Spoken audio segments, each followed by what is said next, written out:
Hello and welcome to Crafts in the Park, brought to you virtually from Florence Peterson Park in partnership with the Whistler Public Library in the province of British Columbia. My name's Keely and I'm the summer program coordinator here at the Whistler Museum, and each week I will be showing you how to do a new Whistler themed craft. Before we talk about two notable bears in Whistler's history, we are going to go over some fun facts about bears in Whistler. Whistler is home to two different kinds of bears, black bears and grizzly bears.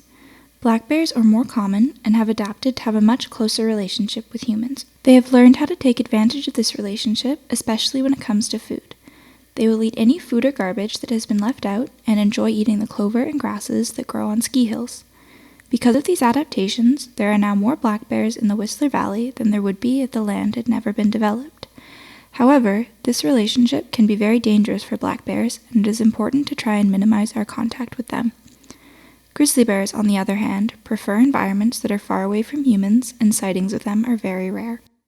Now, on to some of Whistler's famous bears.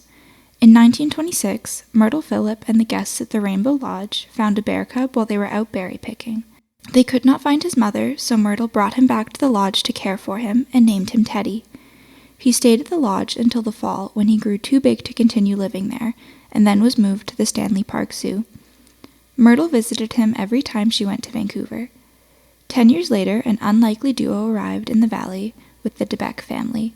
Betsy Henderson brought McGee, a pig she had purchased at a market in New Westminster, with her, and when her father arrived on the train, he brought a bear named Crisco with him.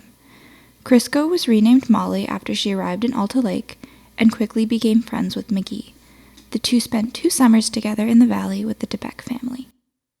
For this week's craft, we will be making little paper bears. Start by coloring the inner part of your bear's ear and make sure you leave enough space for the fur. Then, give it paws. Next, choose what color you would like your bear to be, then color in the shapes on the piece of paper. Cut out the shapes. When you're cutting them out, try to move the paper instead of the scissors.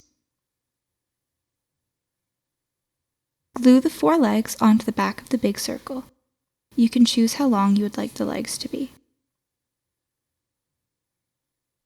Once you have finished with the legs, do the same thing with the ears, but don't glue the 2 circles together. Once it's all dry, place a dot on the smaller circle where you would like your bear's nose to be, then draw on the rest of the nose. Push the split pin through the dot you drew on the bear's face, and then through the top of the big circle to attach them.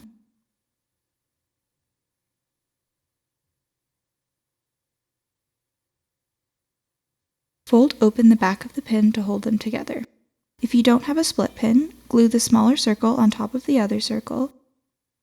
Glue your pom-pom to the top of the pin to make the bear's nose. You may have to hold it while it dries. If you chose to use googly eyes, glue them on now. If you don't have googly eyes, you can draw the eyes however you would like. Now you have your very own bear. Thank you for joining us this week for Crafts in the Park.